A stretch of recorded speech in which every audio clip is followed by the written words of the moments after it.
Salam sejahtera. Di sini saya ingin menjelaskan definisi pasca modernisme. Pasca adalah bermaksud setelah, sesudah atau selepas, manakala moden ialah masa kini atau masa sekarang. Gabungan daripada pasca modernisme adalah satu istilah yang merujuk kepada perkembangan dalam ilmu teori kritikal, falsafah, seni bina, seni kesusasteraan dan budaya yang berkembang. Manakala menurut Ziauddin Sardar ialah pasca modernisme adalah kelahiran pasca modernisme. Secara revolusi ini telah didukung oleh prinsip-prinsip asas yang dalam pemikiran dan budaya pasca modernisme yang telah digariskan oleh beliau sendiri.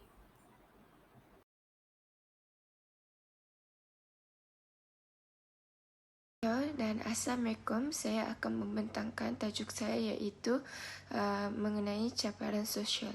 Yang pertama ialah pengurangan interaksi sosial. Hal ini berlaku disebabkan kemajuan teknologi seperti internet, media sosial dan lain-lain. Ini disebabkan golongan muda lebih memilih untuk berinteraksi secara maya. Kedua, kelestarian alam sekitar. Ia berpunca daripada penebangan hutan, pencemaran udara yang disebabkan oleh industri. Akhir sekali ialah jurang pendidikan dan kemahiran. Perbezaan teknologi antara luar bandar dan bandar. Hal ini berlaku disebabkan bandar mempunyai akses teknologi yang lebih canggih berbanding di luar bandar. Hal ini berlaku menyebabkan kekurangan kemahiran di antara luar bandar dan bandar. Sekian, terima kasih.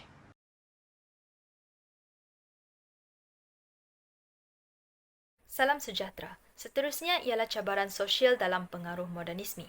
Pengaruh tersebut menyebabkan lahirnya sikap individualistik dalam kalangan masyarakat di mana mereka tidak peka dengan keadaan sekeliling. Contohnya dapat dilihat melalui YouTube tentang social eksperimen.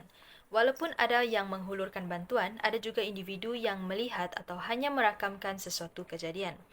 Bukan itu sahaja, pengaruh modernisme turut memudarkan semangat kejiranan.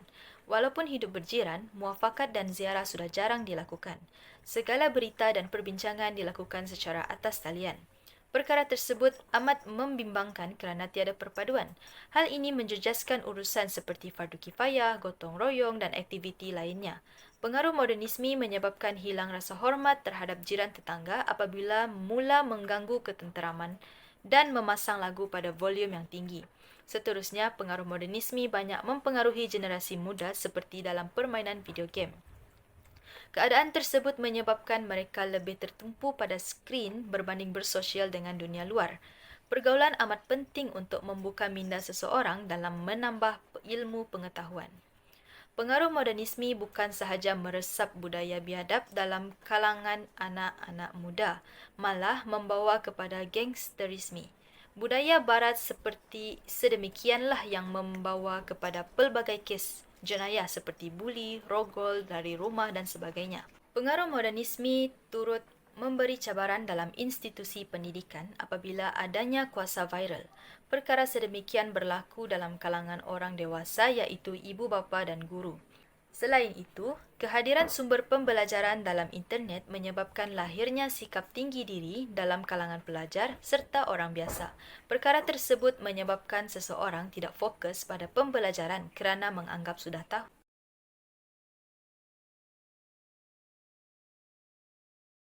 Salam sejahtera. Era modernisme bukan saja memberikan cabaran dalam aspek sosial, malah juga dalam aspek pemikiran. Antaranya ialah membawa perubahan yang signifikan dalam praktik keagamaan dan tradisi yang diwarisi. Pada zaman kini, masyarakat lebih cenderung menganggap agama dan tradisi sebagai pilihan peribadi yang tidak wajib diamalkan secara rutin. Perkara ini disebabkan oleh pengaruh pemikiran kritis, pemahaman kontekstual dan interpretasi individu terhadap ajaran agama dan tradisi. Contohnya, terdapat masyarakat yang tidak menghadiri solat berjemaah di masjid kerana menganggapnya membataskan kebebasan dan tidak relevan dengan pemahaman moden tentang agama.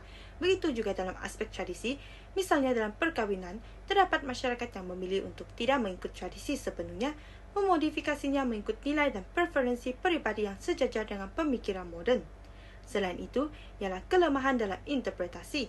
Interpretasi yang salah berpunca daripada individu yang tiada landasan objektif yang kukuh atau dipengaruhi oleh bias peribadi atau pendapat yang sempit.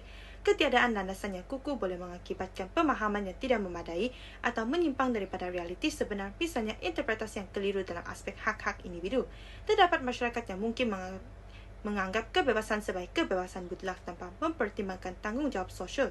Contohnya, mereka berfikiran bahawa kebebasan bersuara bermakna boleh mengucapkan kata-kata yang menyakiti orang lain tanpa memikirkan akibat dan etika berkomunikasi. Seterusnya ialah kesan terhadap nilai-nilai moral.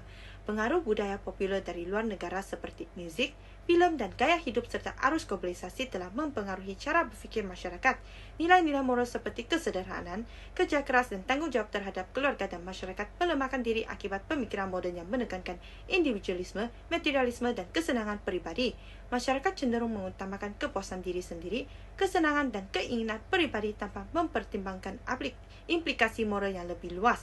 Hal ini mengakibatkan ketidakseimbangan antara kepentingan individu dan kepentingan bersama serta merosotnya nilai-nilai moral yang sebelumnya dipegang teguh oleh masyarakat.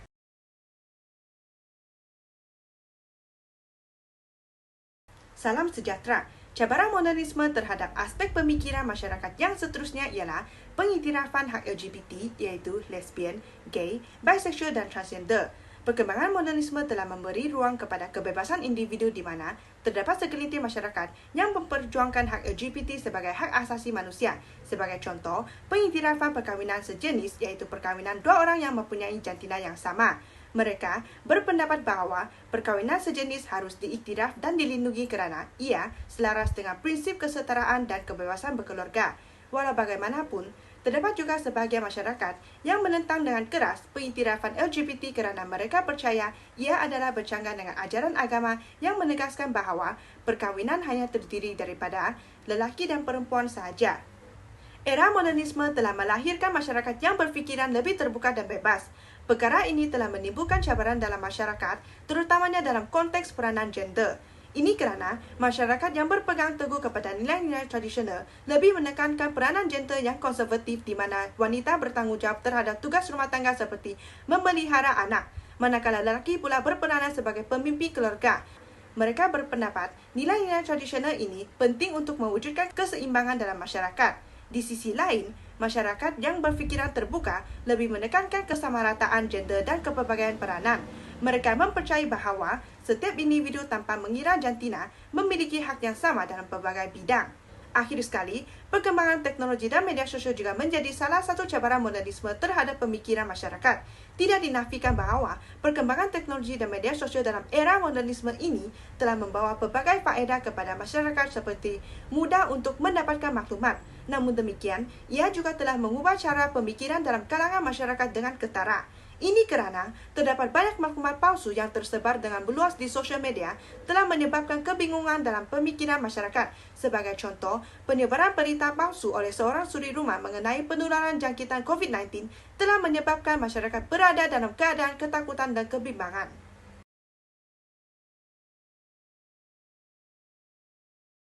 Salam sejahtera, seterusnya ialah cabaran era modernisme dalam aspek fashion, iaitu kelangsungan penggayaan pakaian tradisional dalam masyarakat di Malaysia.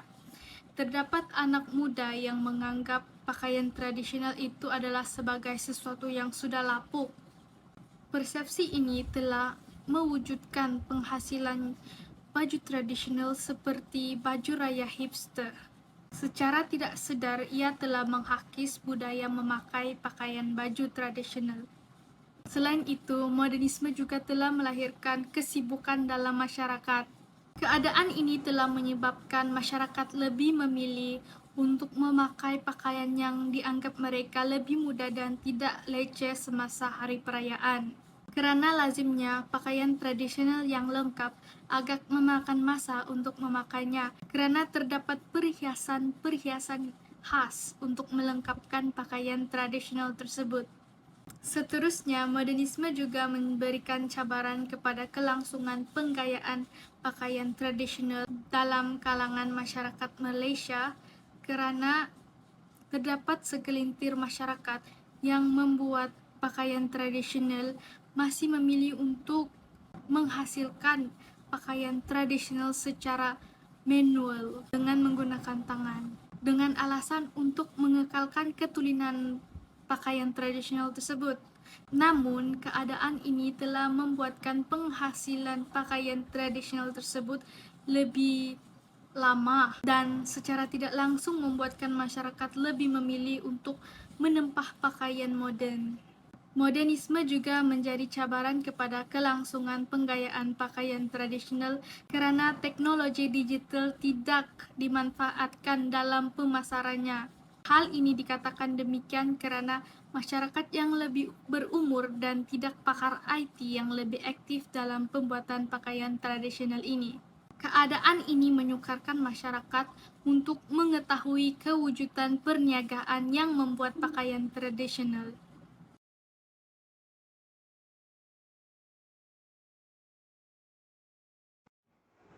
Assalamualaikum dan selamat sejahtera.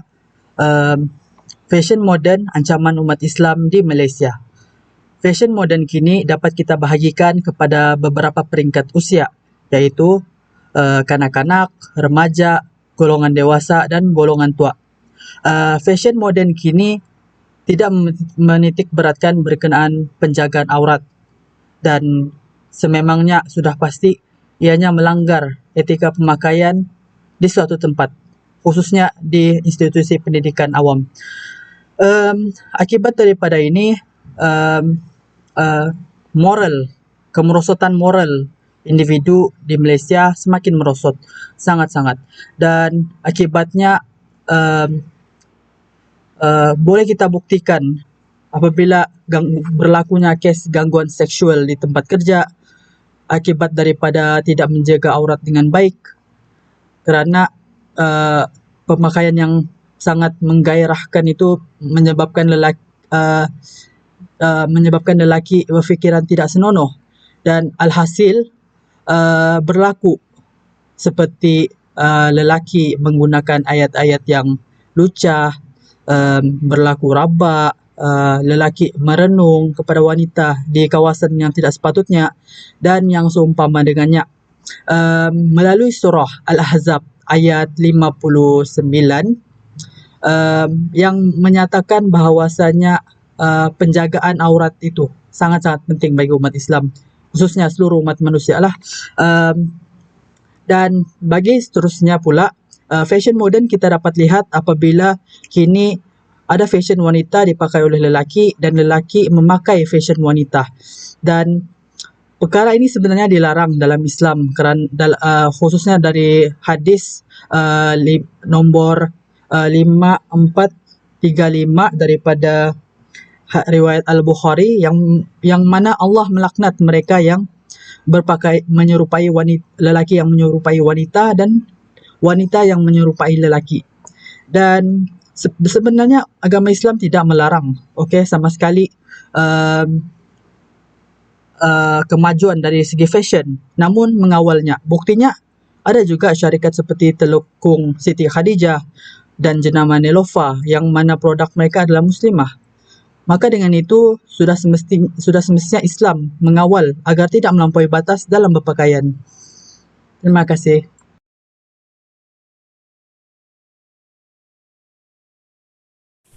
Secara keseluruhannya, pasca modernisme telah membawa perubahan yang signifikan dalam masyarakat Malaysia.